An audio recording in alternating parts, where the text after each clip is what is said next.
I would like to introduce you to our panelists. First, we have Ric Hartung.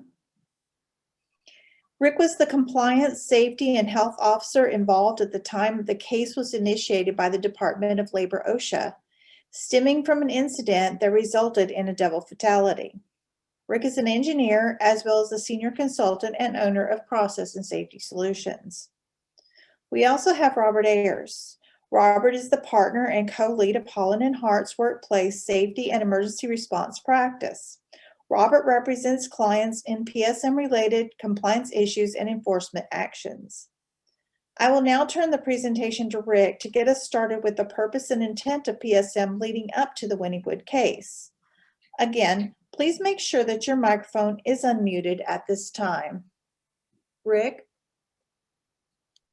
Well, thank you, Marla, and I want to welcome everybody to today's webinar. I want to say good morning, good afternoon, good evening.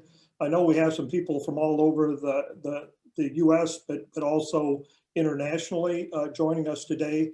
So I hope that at the end of this webinar, you'll have a better understanding of what we mean by scope and of a PSM program. And I believe that most of the questions that you may have will kind of get answered along the way. So certainly hold those questions to the end and we'll make sure that we address them if we haven't addressed them along the way. First of all, I want to spend some time going into the purpose and intent of PSM because I think that that's important that we establish that at the beginning.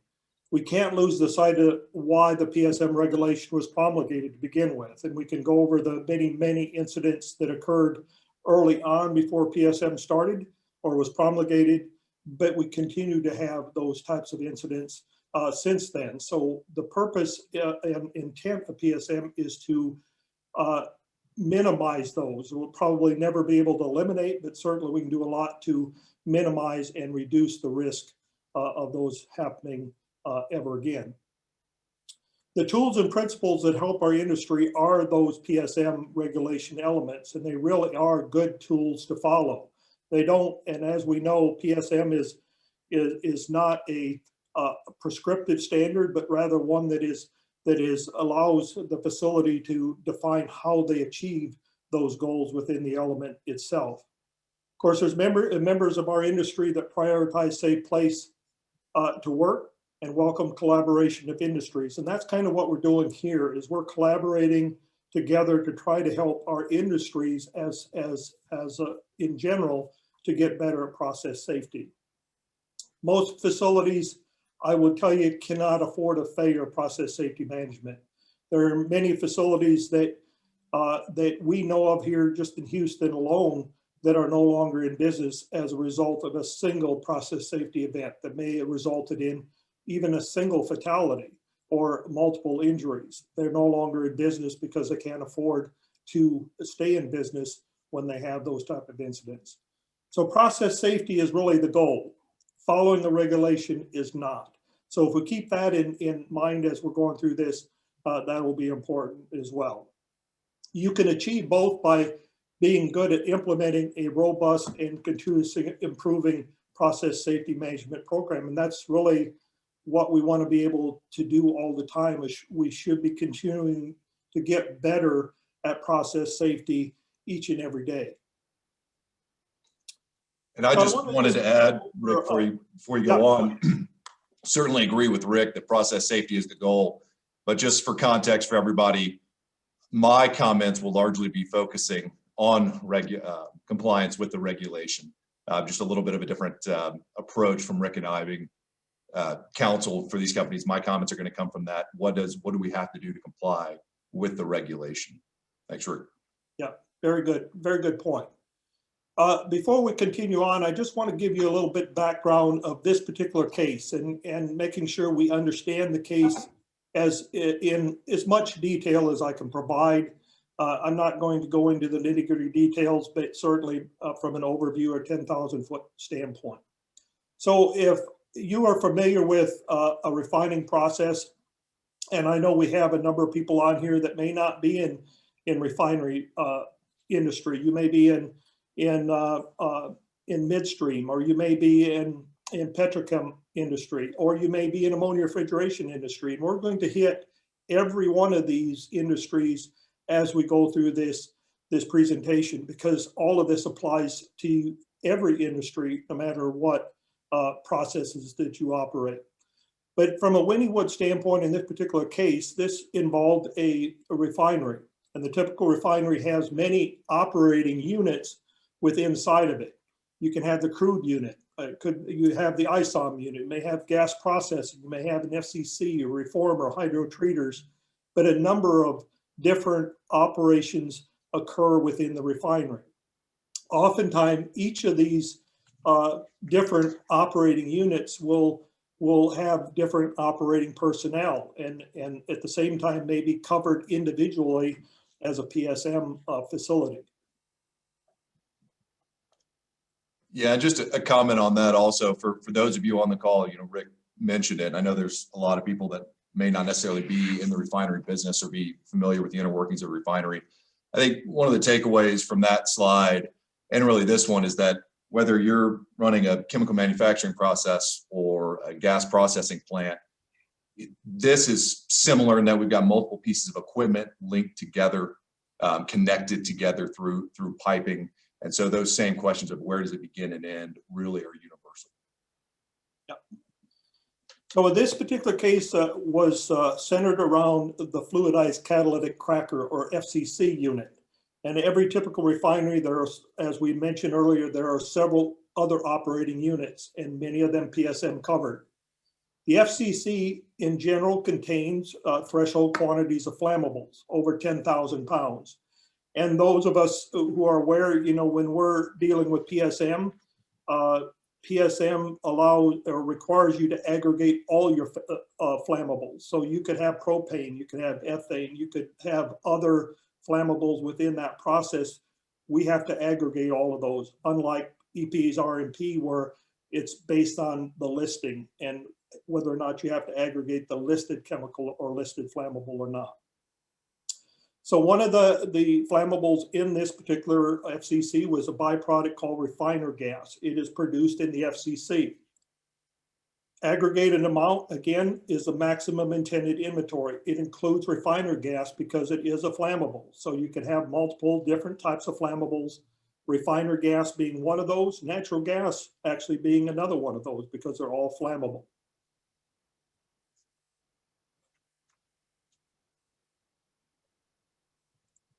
So refinery gas is stored and distributed outside the FCC unit, and that's how the Wynnewood refinery was set up. The refinery gas would leave the FCC and be distributed throughout the process through a larger vessel, and we'll get into a few details of that here in just a second.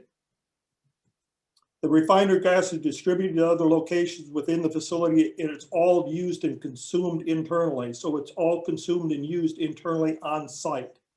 And refinery gas storage and distribution system in this particular case was not considered as PSM covered by the refinery. So the refinery in this case said that the distribution system and the storage of the refiner gas was not a covered process, mainly because they separated it out into a process of its own.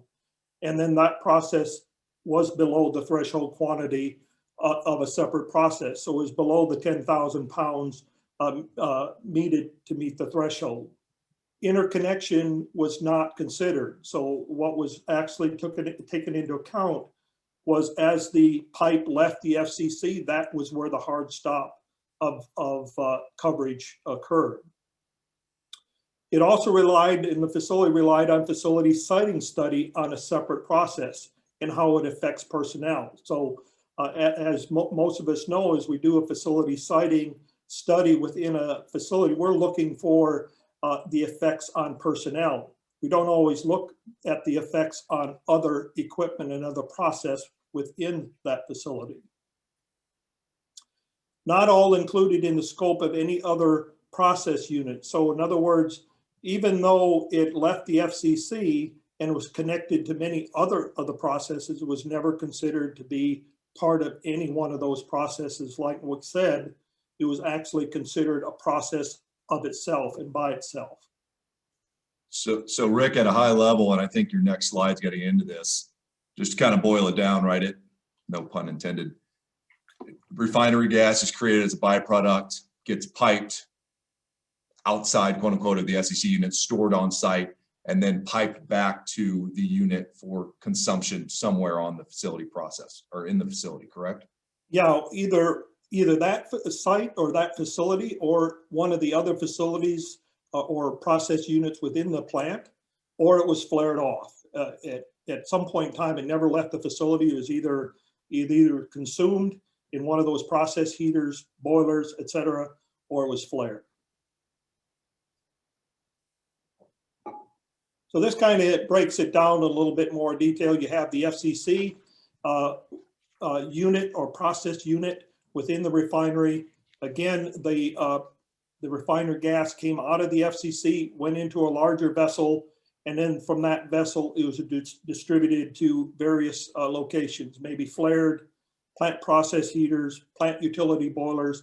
One of those particular items or process pieces of equipment is the Wicks boiler. And this is where the whole issue centered around in terms of this particular case and this particular incident. The Wicks boiler essentially received refinery gas. It would burn that refinery gas, produce steam.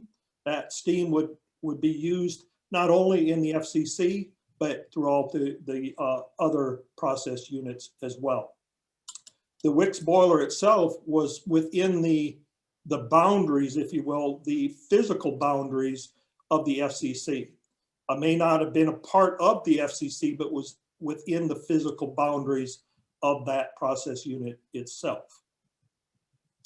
Also next to the Wicks boiler, you'll see I've got a set of lines there above. That was a major pipe rack containing other HHCs and flammable materials that run through them. So what really occurred here is the fact that this boiler and the explosion could have affected those major pipe racks or piping systems that run through the facility.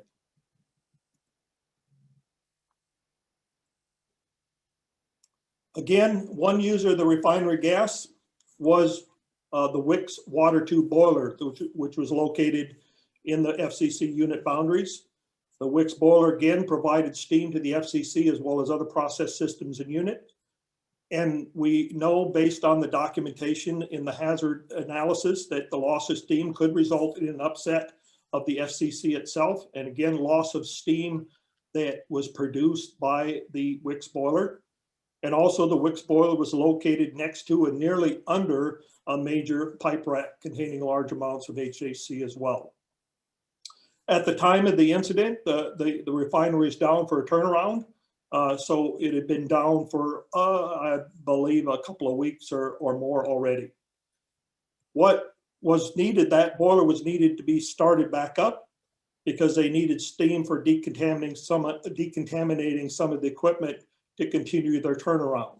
So their plan was to restart the Wicks boiler, to produce some steam to do that using natural gas, not refinery gas in this particular case. And Rick, on that, does that matter, right? If at the time you're not piping in RFG, instead you're using natural gas, which was not created by the facility, from a PSM scope analysis, is that important, whether at the time you are using it or whether it's just piped, and regardless whether it's coming in or not?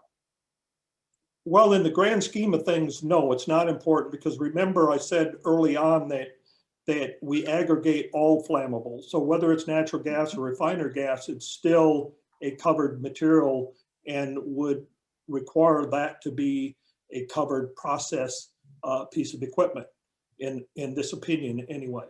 Also, what was important here was it was just to make sure we understood that refinery gas in this particular case was not being used, but it was natural gas. Two, the thing I wanted to make sure that we understand as well is that the system was down. So everything was down at this point, and we don't normally, even though I've seen cases of this, we don't go from PSM coverage to not PSM covered just because it's down. If it's PSM covered, it's covered until you've either removed the threshold quantities and made sure that those quantities are no longer intended to be in that facility, or it's shut down altogether.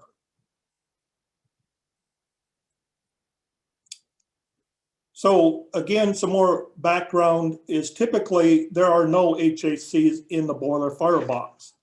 That's what we want to make sure does not happen. They're totally combusted. So from the point on which the gas comes through the burner tip, that gas should be almost totally consumed at that point in time. So we would not expect any HHCs within the firebox itself.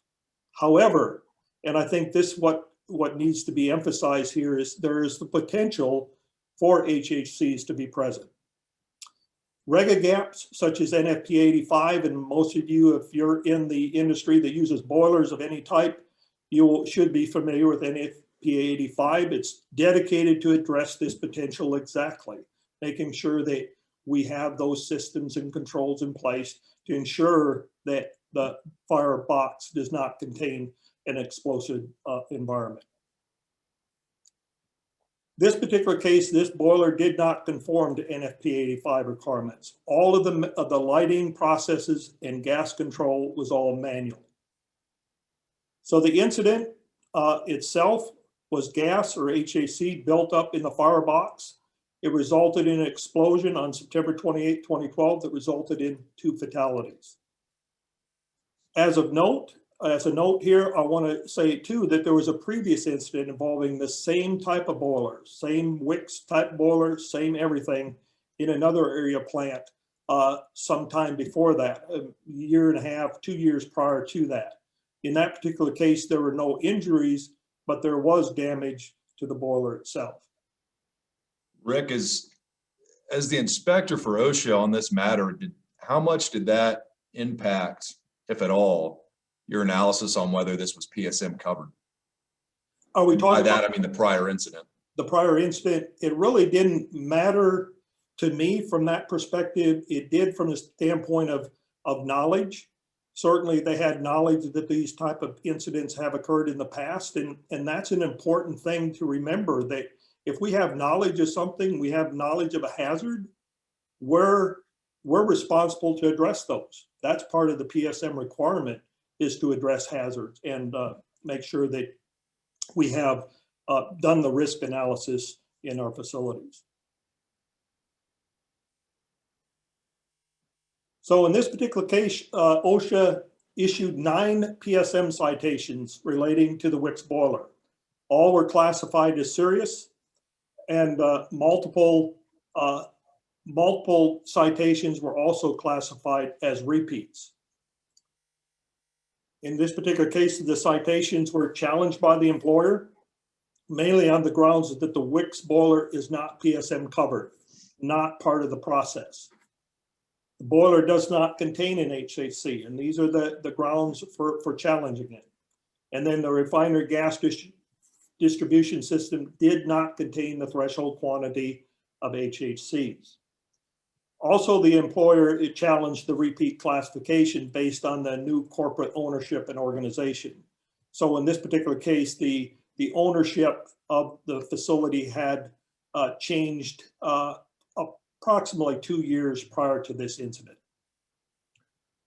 Rick, can you explain, given your involvement in this case and drafting the citations, the internal process at OSHA for getting these citations, approved and issued? Was there any pushback or hesitation specifically relating to the PSM applying to this boiler?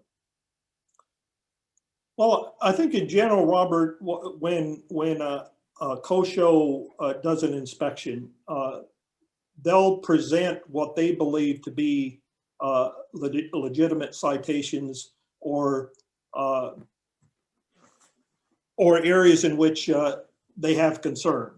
So normally that will go through some type of management within OSHA itself, whether it's the area office, then the regional office. There's always some type of review that occurs. In this particular case, boilers had never been cited in a PSM case before, mainly because they looked at it from equipment standpoint. Typically, like we said earlier, boilers don't normally have HCCs in them, but they still have that potential. And I think that's what we looked at in this particular case. Yes, there was a little pushback, especially from the standpoint of understanding they were going to be challenged, because in the past, they had not cited, even though they did the inspection of the Wicks boiler incident that occurred a year and a half or a couple of years prior to that, no PSM citations were issued. So it was sort of like there was a precedence, like we didn't issue them then, why we're going to issue them now. And so are we going to allow a time at the end of the call for industry to yell at you? I always give them that opportunity. Yes, yeah. So certainly from a standpoint, and hopefully as we go along, you'll begin to understand why it's important to address this particular item, and hopefully cut down on the yelling part. Okay. So Robert, I'm going to let you take it from here. Yeah. Thank you, Rick. And let me just say at the beginning, Rick, really appreciate the opportunity and the invite to come and speak with you. I think you know, your insight in general PSM, but specifically on this topic, is going to be really interesting and beneficial for everybody on the call. So greatly appreciate it. So as Rick just talked about in the prior slide, what a lot of this has to do with is that definition of process, right? What is a process? What's included in that process? And so here's the regulation, the definition. And importantly, it's 2 sentences, right? And our first sentence is process is any activity involving an HHC, and including use, storage, etc. So process is any activity, pretty broad definition. The second sentence is specifically important for this case in that this includes any group of vessels which are 1, interconnected, and 2, separate vessels which are located such that a highly hazardous chemical could be involved in a potential release. So as we go through talking about what the Review Commission and what the 10th Circuit decided, keep this in mind, and this, especially this second sentence. What we'll talk about is the interconnectivity provision and the proximity provision. And so these are the 2 we're talking about here: interconnected and separate vessels which are located such that a highly hazardous chemical could be involved in a potential release. That's the location of the proximity element. One thing Wynnewood is going to argue is that this proximity provision applies to that interconnected provision. And so even if you're interconnected, you also have to have a proximity element. And we'll see how the courts respond to that. We can go to the next one. Yeah, one of the things I wanted to point out here too, and especially for those facilities that you may be DOT covered and that you're not sure whether or not you're PSM or PHMSA covered or DOT covered, just remember this on-site movement piece as well. That is a very important piece, and actually specifically laid out in the preamble that talks about this particular item. So we want to make sure we remember that as well.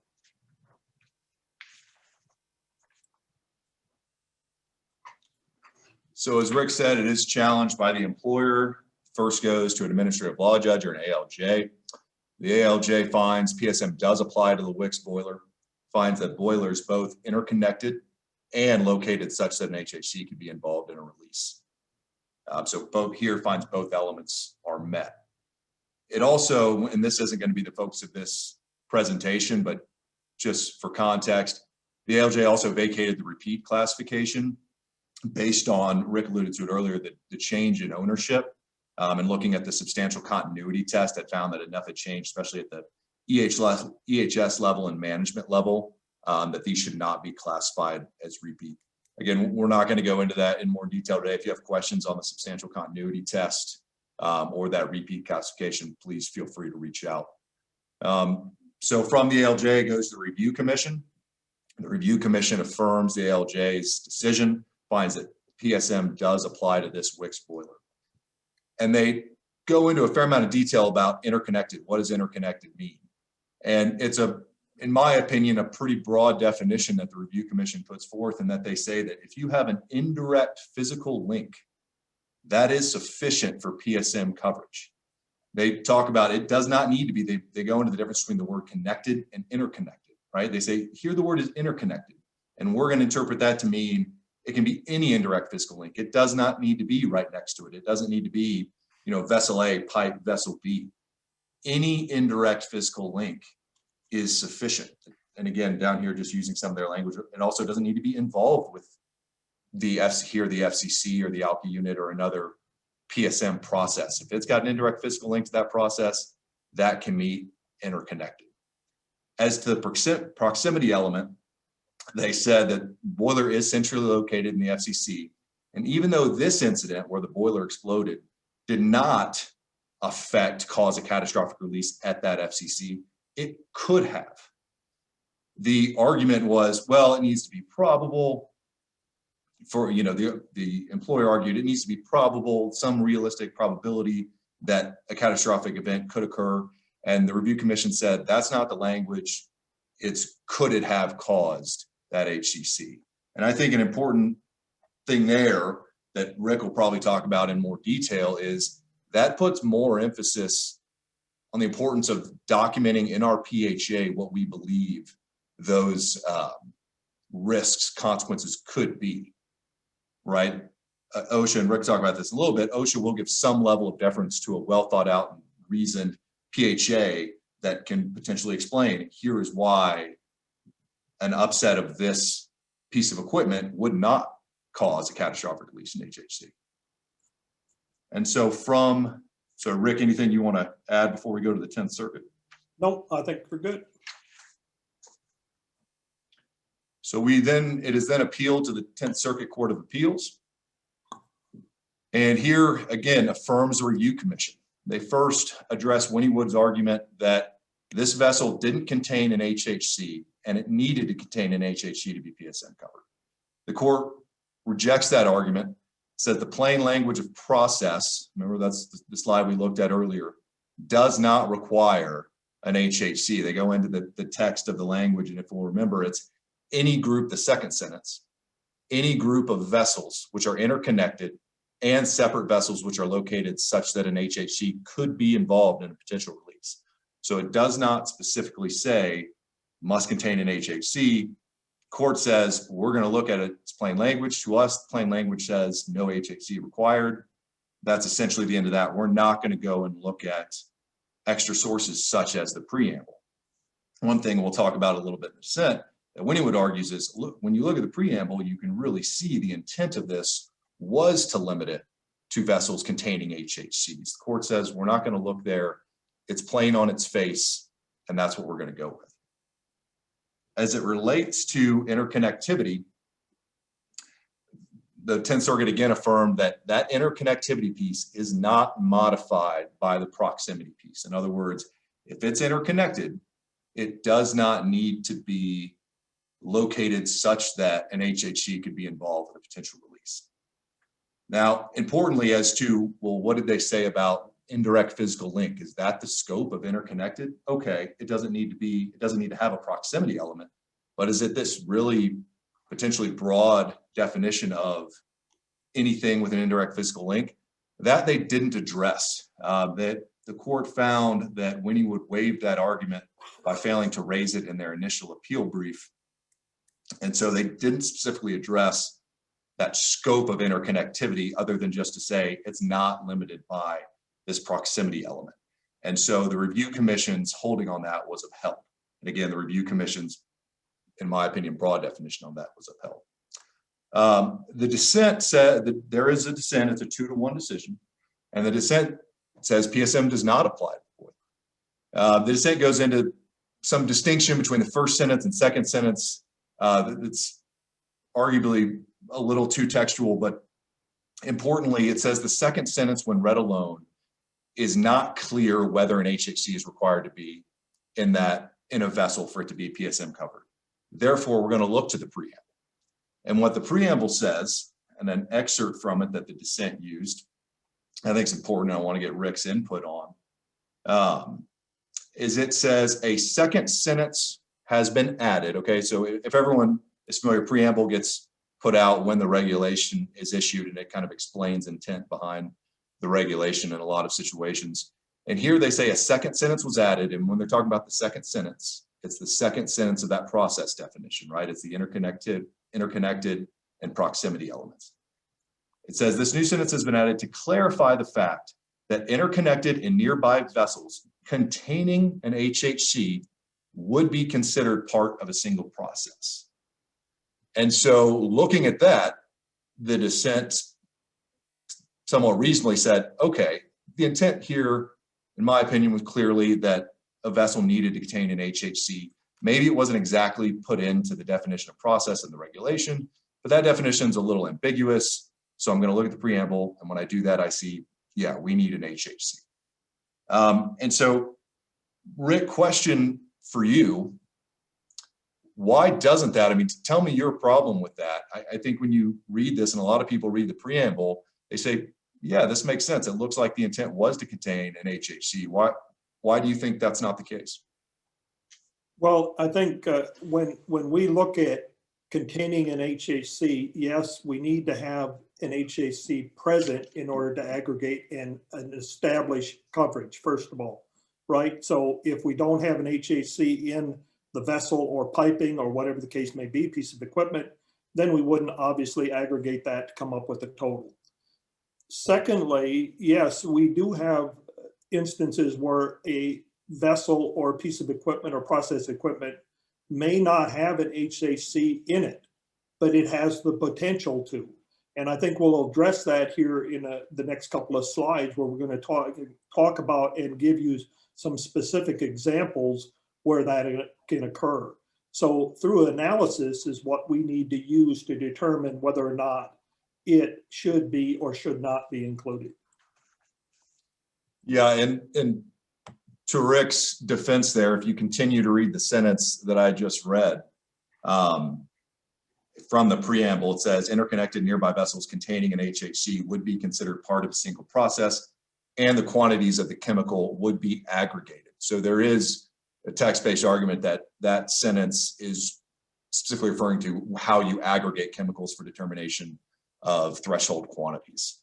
One other thing, Ric, I wanted your input on, since we have you and you are specifically cited in the dissent, is the dissent claims that the Secretary's designated representative, Mr. Ric Hartung, acknowledged the agency, acknowledged that HHC was required.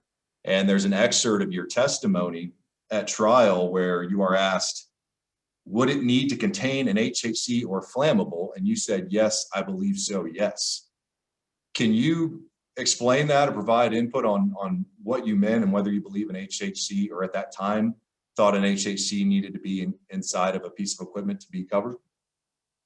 Well, first of all, I'd probably been on the stand for about 4 or 5 days, and any question was a tough question then. So anyway, but this particular one, and I remember this, and just keep in mind that we're talking about pages and pages of testimony from a standpoint of this one here particular. I remember that one because, yes, it all goes back to the statement I made stated a few minutes ago regarding you must have an HHC present in order to aggregate that amount.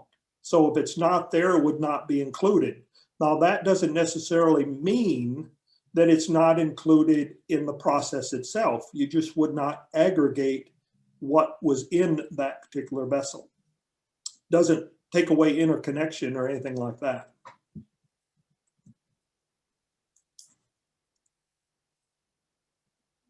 So for the defense counsel on the call, keep the co-shows on the stand for 4 to 5 days. Beat them up. And ask the ambiguous questions. That always gets you. It's always the lawyer's fault. So legal effect from this, right? As I said, this was a 2-to-1 decision. So not unanimous. There was a a strongly worded dissent. And the 10th Circuit didn't specifically address that scope of interconnected. As I said earlier, found the employer waived that argument. So there are some legal arguments as to, well, maybe this could be challenged at a future time. Maybe there could be a further challenge about what is that scope of interconnectivity. And all that is fair, but I think importantly, OSHA moving forward, and I think Rick would argue largely was, or at least should have been, enforcing PSM scope in accordance with this decision. OSHA is going to use this as the quote unquote law of the land moving forward. And especially under the new administration, we do not anticipate OSHA to roll back their interpreted scope, especially now that they have a 10th Circuit supporting that scope. And that includes the Review Commission's interpretation of interconnected. Because of that, we are recommending, absent certain circumstances that we can, are happy to talk about it on an individual basis, that employers adopt the definition of process and the scope of process as we see it in the 10th Circuit Review Commission decision in Wynnewood. And so that begs the question, okay, well, we understand what it was in this particular instance. That boiler applied because it was interconnected. Interconnected is not modified, and also it was proximate. But what does that mean for me, right? What is the full scope? And more importantly, or what jumps out to me when I read this is, well, where does interconnectivity end? I think there's a line in the opinion that says there was 4 miles of pipe connecting these, and that's interconnected. So where does that end? And I think with that, I'm going to push it to Rick to answer that question. Okay. And hopefully I'm going to answer that question in some of these next slides. So. Whoops, wrong way. Okay.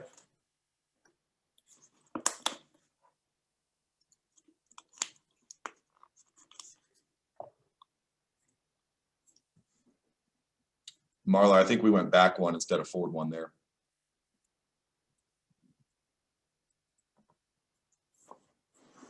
There we go. So I think in this particular case, we're going to try to answer those questions. Where does a process start and end?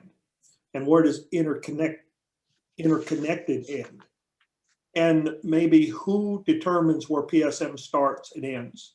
I think those are the questions that should be in everyone's mind when you start looking at your process. If we go back a couple of slides ago, I think Robert was talking about the dissent talked about a boiler is not covered. When we look at that statement in of itself, we're looking at a piece of equipment, and that's not what we should be doing. We're not looking at a piece of equipment, we're looking at our process and where does that process start and end. A lot of times I'll go into facilities, do a compliance audit, or even have done some PHAs where they've determined the scope is from X to Y, and no determination as to why they went from X to Y. And that's important to know. In this particular case, they put a hard stop at the exit from the FCC with really no consideration what occurred downstream in those other vessels. Had they included that in the scope of the FCC or one of the other process units, then they would have been just fine. But because they excluded it for unknown reasons, I'll put it that way, then that's where you entered into a issue now where you have process safety issues and hazards that haven't been addressed. So to sum up the answer to these first 2 questions, or 3, is where does it start and end? Your hazard assessment really needs to determine that. And does equipment need to contain NHAC? Let's go back to that question. No, any activity involving a highly hazardous chemical, including interconnected vessels and separate vessels, are located such as, that's the definition of the process. So the equipment does not need to contain an HAC. It needs to contain an HAC, obviously, to aggregate those chemicals, but not in determining coverage. They can be interconnected and separate. Both must be considered in determining extent or scope of the process. That's very important as well. I think for those of you that have been involved in industry, and no matter what industry you've been in, we know that utilities do not normally contain an HHC, and we could all agree with that. That would typically, we do not want our utilities, steam, nitrogen, etc., water, to contain an HHC, but they have. Just down, not too far from here, we had a refinery that had a single fatality due to naphtha in the utility water system. Now, did the PHA address that? No, the PHA did not address the potential for an HHC getting into that system. Had it addressed that, then maybe there would have been some safeguards, et cetera, established, or some other methods determined to address that specific potential hazard. Also, secondary processes may not contain an HHC. A great example of this is an electroprecipitator in an FCC. Typically, these are installed to remove participant or particulate matter as it comes out of the FCC unit itself and the regeneration unit.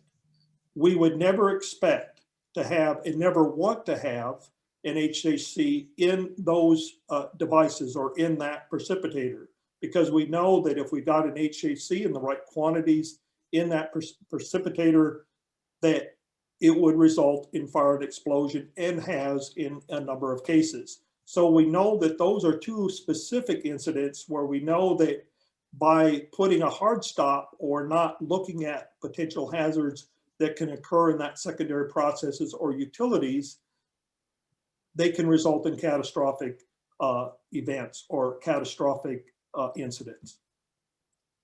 So Rick, to try to give you a specific example, here we have, and we talked about earlier, the boiler, right, received RFG from the FCC and also sent steam to the FCC. In line with kind of this utility conversation, if that boiler did not receive RFG from the FCC and only acted to send steam to the FCC, right? So only one way, instead of receiving, it's only sending steam. Would that be PSM covered in that situation? And kind of either way, can you explain how, if you were the employer, how would you handle analyzing that? Well, the answer is yes and no, maybe, okay? And the reason why is, again, looking at the hazard assessment. When we do the hazard assessment, and in this particular case, this rang true, that when they did the hazard assessment, one of the determinations was loss of steam could result in an upset of the FCC. Loss of steam from that particular boiler, or loss of steam in general, would result in an upset. And we know that upsets can lead to catastrophic events, especially depending on how severe it is. And that all has to be determined within the PHA and by the PHA team themselves as to how credible that particular scenario is and what risk mitigation needs to be done. So obviously, if the steam, for example, could result in an upset condition, or a condition which could start or could shut down the unit itself, that may be enough to put it in the PSM program, or need to be managed through your PSM program. So you're saying, even in light of the current decision, the employer, within the boundaries of what we see and within the boundaries of the definition of process, the employer has a fair amount of, I'll use the word, discretion to appropriately analyze and document their scope of PSM? Yeah, I think, and that's bore out somewhat in the preamble as well. You talk about the second sentence. If you go down a few sentences after that, it talks about things like a dike. If you have a dike that keeps you from getting into another part of the process, that would be sufficient to break connectivity, if you will. So in this particular case, the analysis is what gets you there. The failure to do the analysis, what gets you into these sort of cases.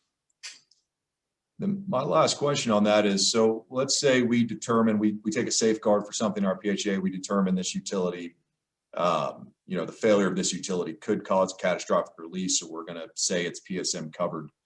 Then what, frankly, right? I mean, surely we don't need to do UT testing on a water pipe. How, if we determine that a utility or something similar is covered, how do we know what we need to do in terms of applying PSM scope and mechanical integrity, et cetera?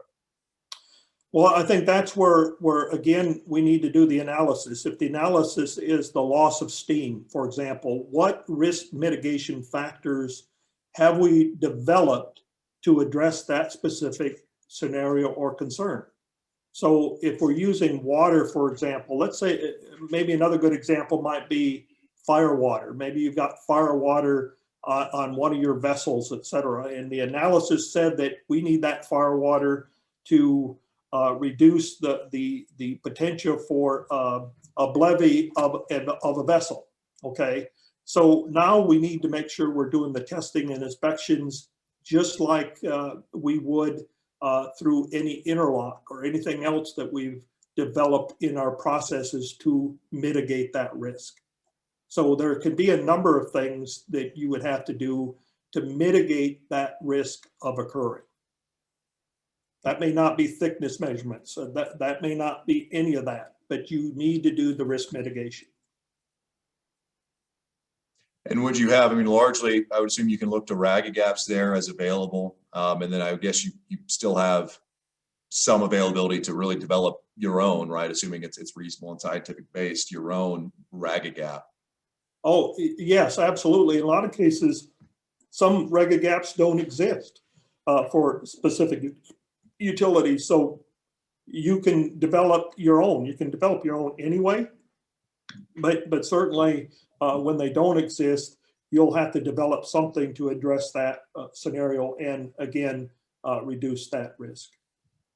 So just from a defense counsel standpoint, again, this just goes to the all important documenting what you're doing, right? I mean, as you've heard Rick say multiple times, what does your PHA say? What is that analysis? Similar to that, even once you've determined, okay, maybe this piece of equipment is going to be covered, making sure you document what ragged gap, right? What your MI is going to be for that. Maybe you disagree with the ragged gap out there and agree with another one. It's just really important from a defense standpoint to have that documented and comply with what is written. You've got a much better chance at defending a potential citation if you can show that you analyzed it, and maybe OSHA disagrees with you, but you're in a better situation if you've analyzed it, written it down, and you're following what you wrote down.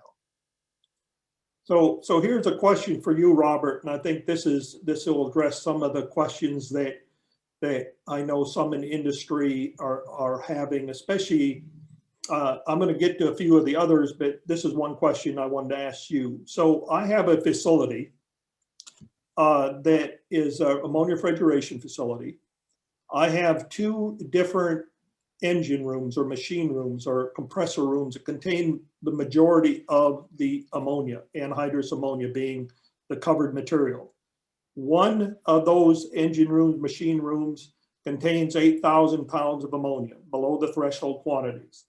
At the far end and the opposite end of that facility, have another machine room or engine room, contains 8,000 pounds of ammonia, both of them below the threshold. Is that facility PSM covered? Right, yeah, important question. I mean, I think here we're going to go to the proximity element of our process definition, right?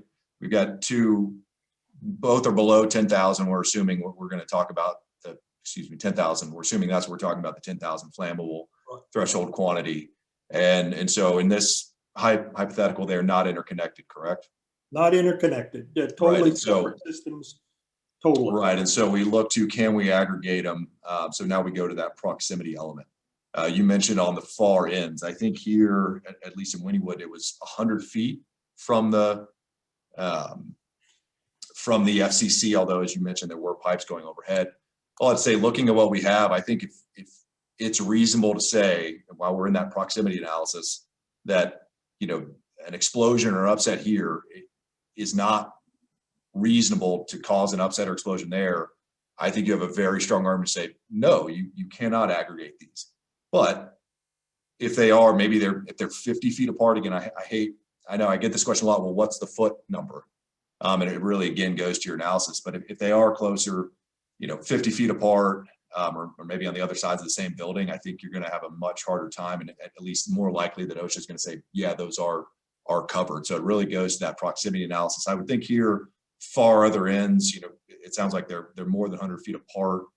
I think you have a really strong argument that no, you should not aggregate those. What do you think, Rick? Yeah, I in most cases, I would say there would not be covered. And mainly, yes, I do take into account their proximity. But on the other hand, if we go back to the preamble where it talks about the dike, it talks about even though they can be right next to each other, if you have the risk mitigation factors in place, they're no longer interconnected. They're not tied into one another. You certainly may have built your machine rooms or engine rooms to be explosion proof or have the proper ventilation, etc. You've put the things in place to make sure that you've mitigated those risks of those things happening. So it also addresses the explosion issue as well. So even though in this particular case they're on opposite ends, I would not consider them as PSM covered. I would consider them separate processes. Because they're separate processes, they don't meet the threshold quantity. So process 1, 8,000 pounds below the 10,000 threshold. Process 2, again, below the threshold quantity, not in a proximity, if you will, that one is going to affect the other in explosion, because I've mitigated some of that risk as well. Guys, we have a couple of questions coming in. Somebody would like for you to elaborate on could have and versus not possible. Robert, I'll let you take that one. That sounds like a lawyer question. Right. Yeah. I think there's arguments in the preamble that there needs to be a probability element, but we saw in this that was rejected, at least from the court, because the plain language it goes on a could have possibility. I think though that it's still, you need to apply a reasonable element. Anything within the realm of possibility, I think is too wide. And I think, again, it really goes to what your appropriate people performing the PHA decide.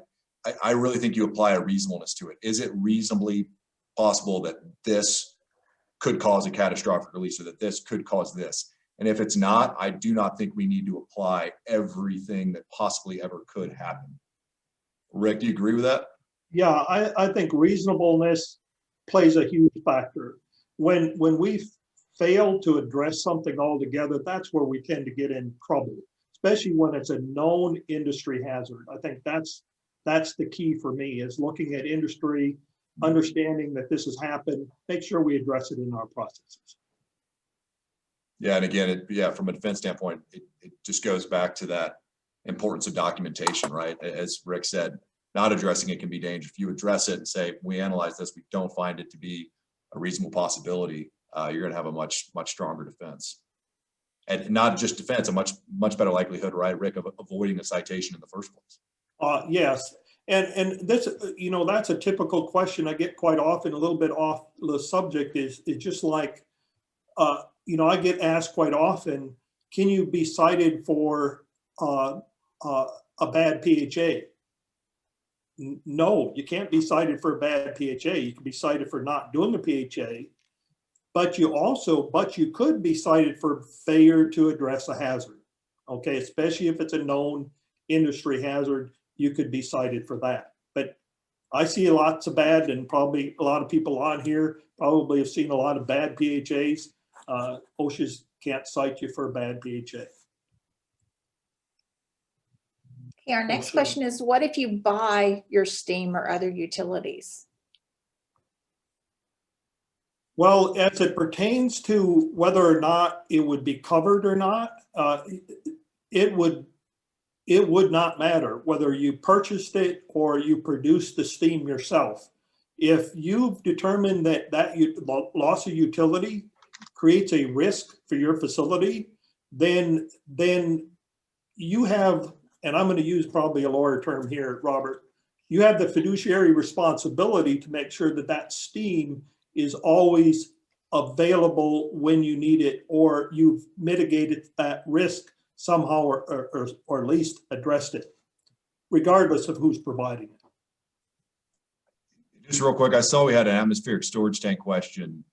No, I don't think so. Sorry, Marla, not to cut you off, but that was just kind of an easy one. I don't expect, Rick, tell me if you disagree, I don't expect OSHA is going to use this opinion to try to say that interconnected atmospheric storage tanks are covered. If it meets that exception of an atmospheric storage tank, I think that's still going to be accepted, exempted from this. Rick, you agree? Yeah, and I'm going to address that, I think, in the next slide. That slide talks about the Mears decision, which is another decision I think that plays into that specific question regarding atmospheric storage tanks. Okay, somebody said I've been out of the oil industry for a while, but while I was in it, we did not consider the tank farm as covered area. Has this changed? I think that goes into the atmospheric storage tanks question again. And hopefully I'm going to cover that here in just a minute. If I don't, let's come back to that one, Marla, and make sure we address that. Okay. Do you foresee OSHA using this opinion to argue PSM coverage for atmospheric storage tanks? Is that the same? Yeah, I are we think on the that's- same Sorry, line? Marla, my fault. Yeah, Yeah. that's the same question. And Okay. hopefully we'll address that here in just a minute, because Okay. because that is a very important thing to remember. There are like 3 of them that are interconnected here, and Okay. so I think you're All going right. to address them all. Okay, so I'm going to go ahead and finish, and hopefully we're going to address that here in just a second. All right.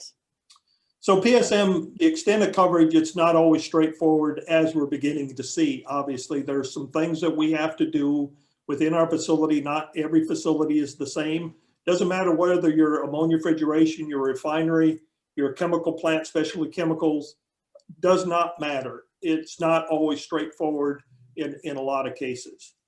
If you have just one process, then it's fairly straightforward. You know, cover all of that equipment within that process, et cetera. What if the HAC leaves one process but stays on site? Where does it end? What is the scope? Again, you have to determine that. And if we look back at what we just said in terms of this FCC, they put the hard stop as it left the unit.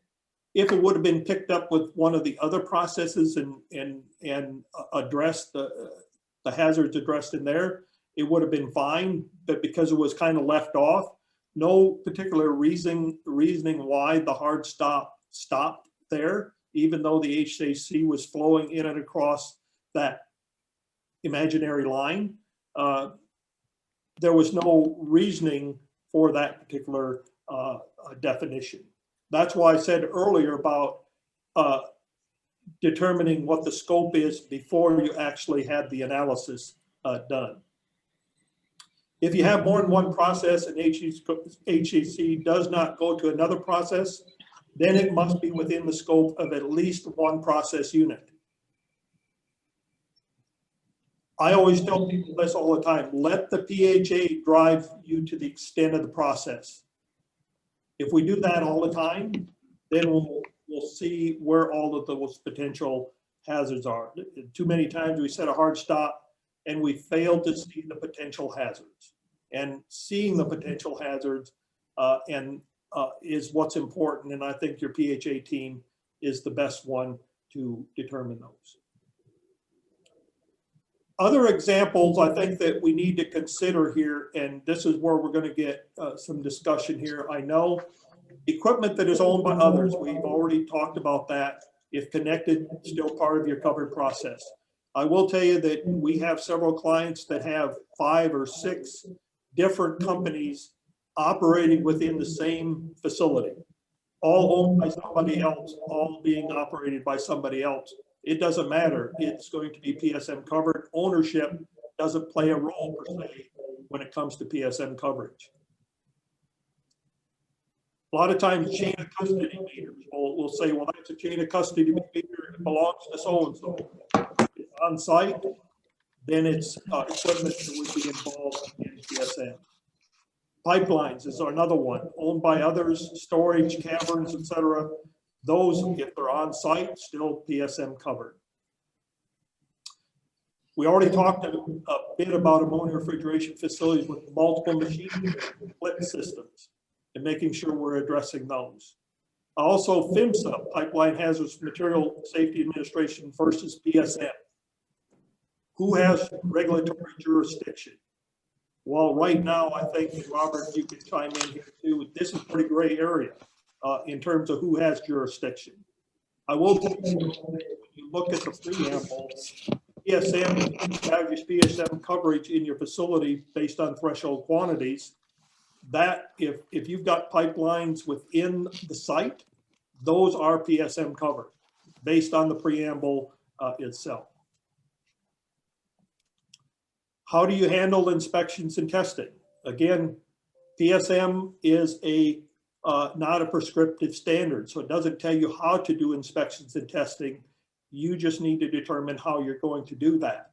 I know I have some facilities that they'll actually do the DOT inspections versus API 510, 570 inspections. That might be fine. You determine what your inspection requirements are going to be to mitigate those risks.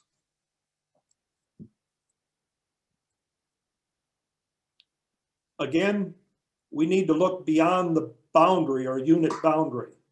We need to consider on-site, and I think that's a very important part of when we looked at the definition of process, it pulled on-site, so that's important. One location is the definition of a facility, so we need to go to the definition of facility as well. You can divide the facility, must look at the interconnectivity within the facility. Here, I want to talk briefly about the mirror decision. And this will address some of your atmospheric storage tank issues. The mirror decision really was a decision that was made based on coverage.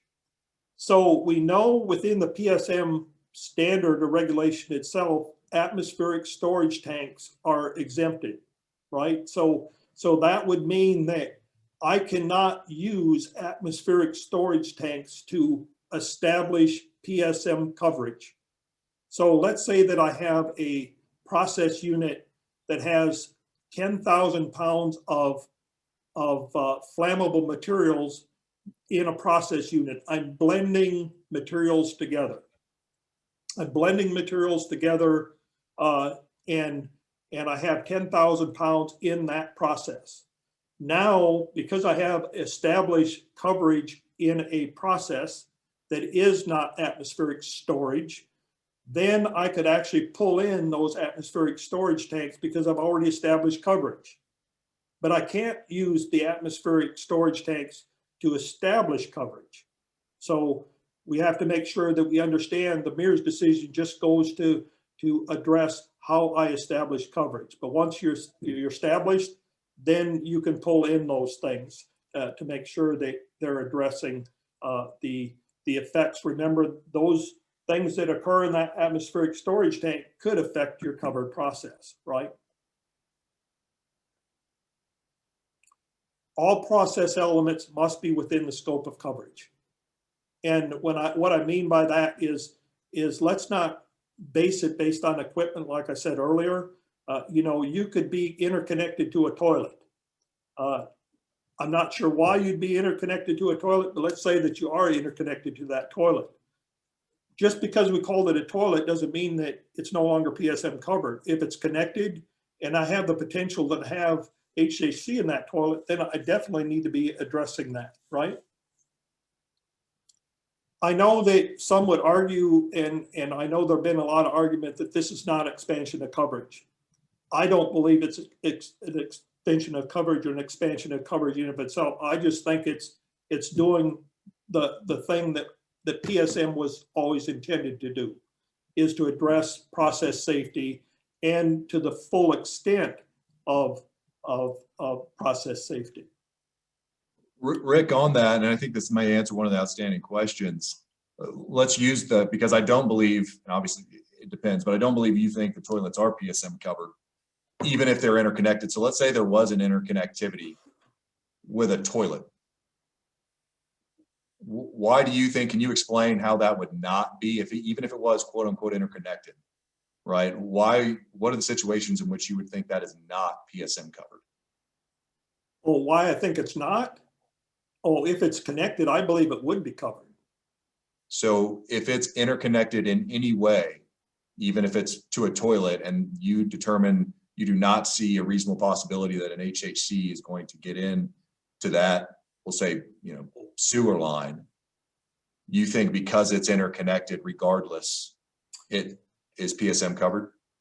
No, just to make sure we understand. Now, this one comes up quite often if we're in a PHA and we're releasing an HHC to a sewer. I mean, that's a good example, Robert.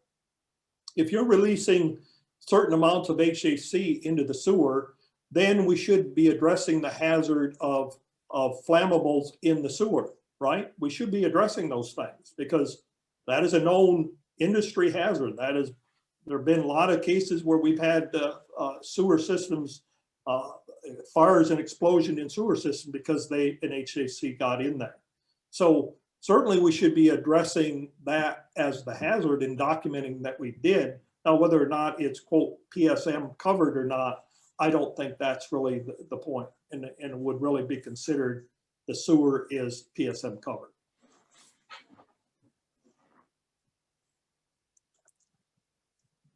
Also, you know, we want to just say, you know, you should consider a second or third party review of your PSM scope.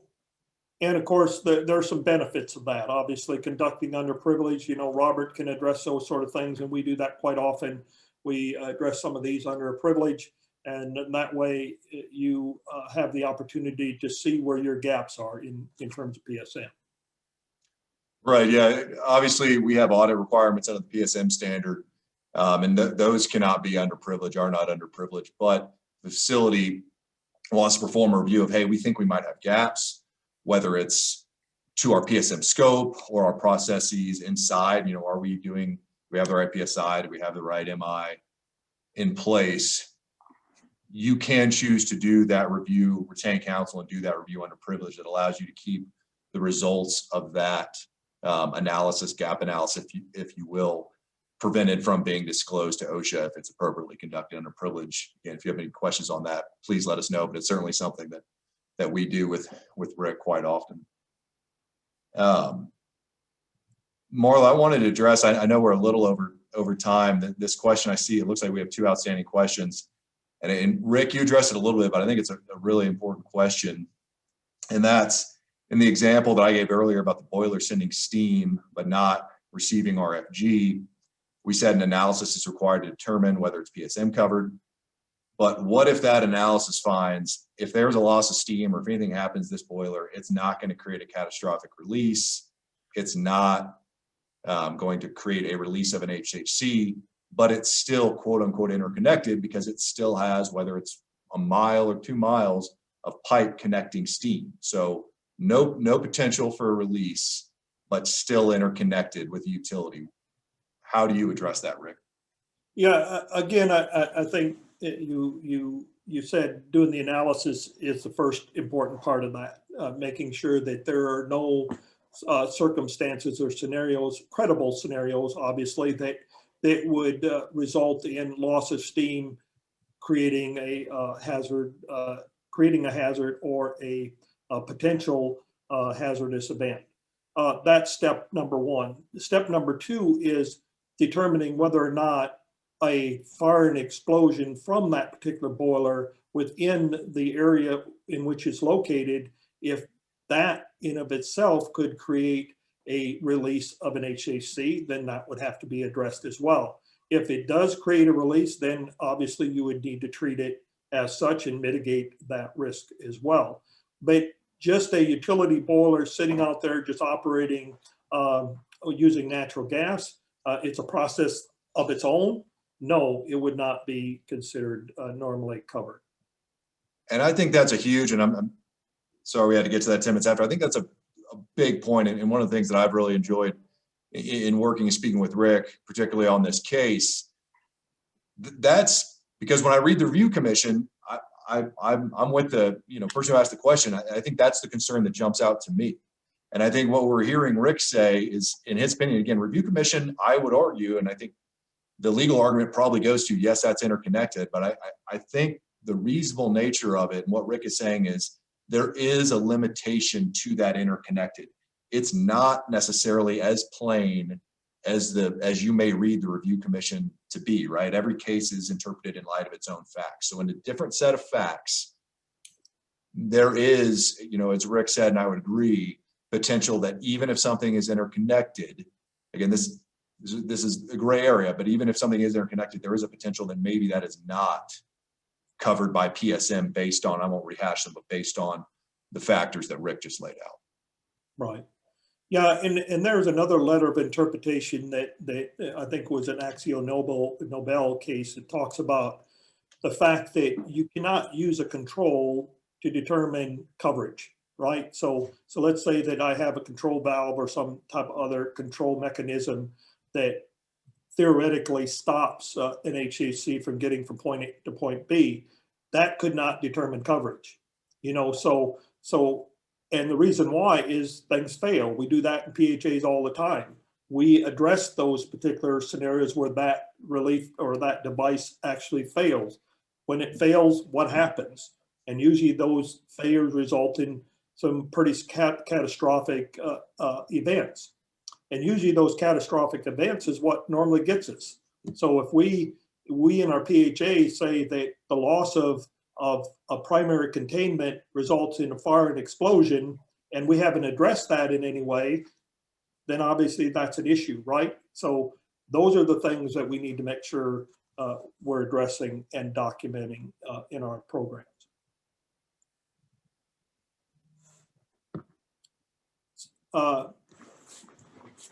Do we have any live questions?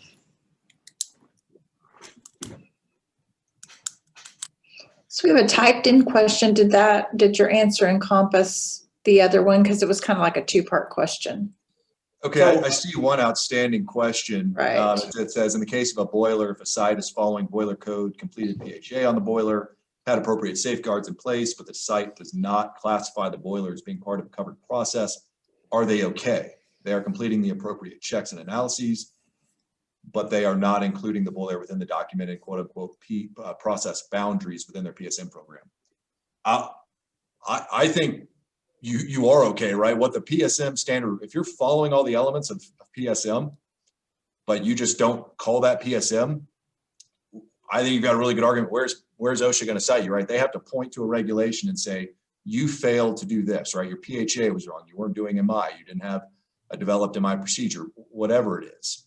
If you're meeting all those, to me, whether you call it within a process boundary or not, is not itself going to rise to a citation. Ric, what are your thoughts?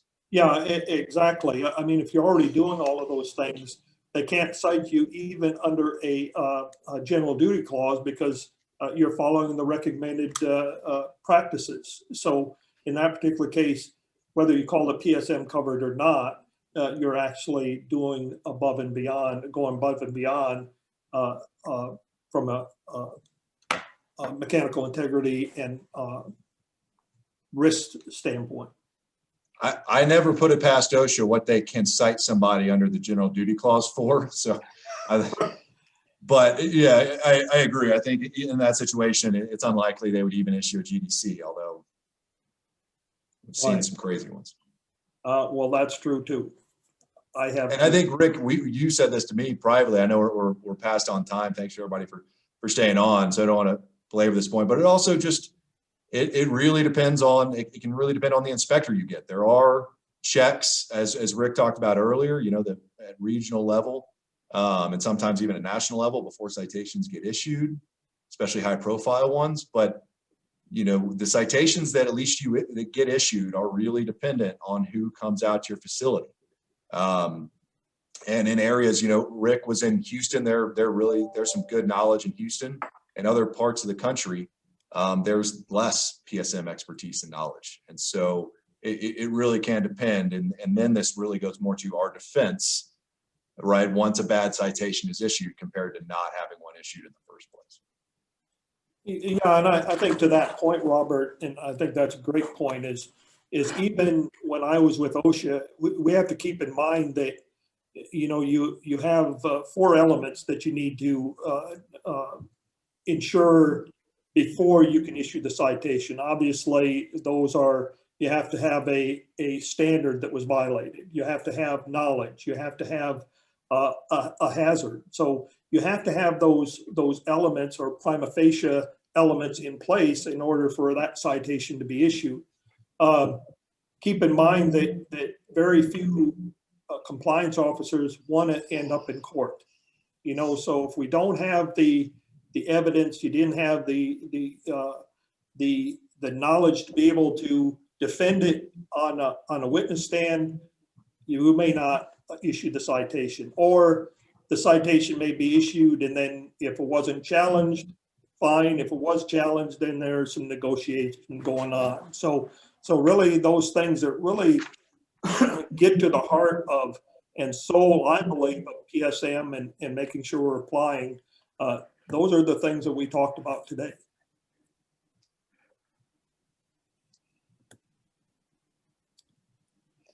So do we have any live questions, or is that all the questions for today?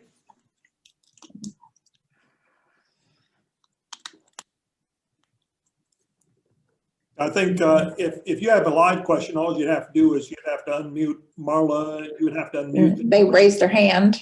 Raise your hand and then I'll unmute you, or you can type it either way. Yeah.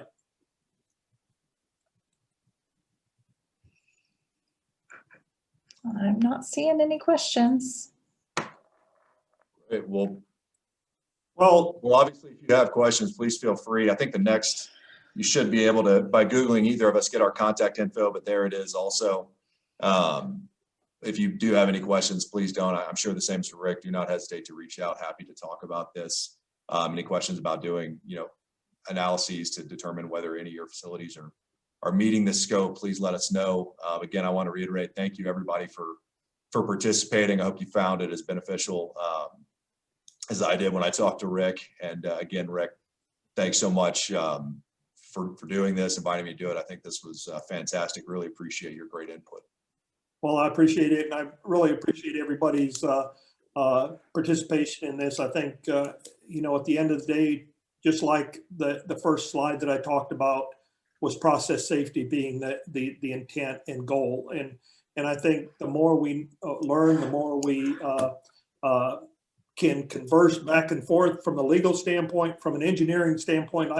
I'm just an engineer, you know, so the more we can converse back and forth, we know what the things that we need to do to make our processes better and to eliminate as much risk and as possible. So I appreciate everybody. So before we sign off, I've had several people pop in on the chat and ask if there will be a copy of the presentation. I will post the video on our website, which is PSS Solutions LLC.com. So you can just look at us under our webinar page and I'll post it up there. All right. Well, thank you all, and I appreciate it. And Robert, again, I appreciate you helping me and going through this with me. It's been a joy, and I appreciate everybody's involvement. Thank you, and I hope you have a safe day. Thanks, everybody.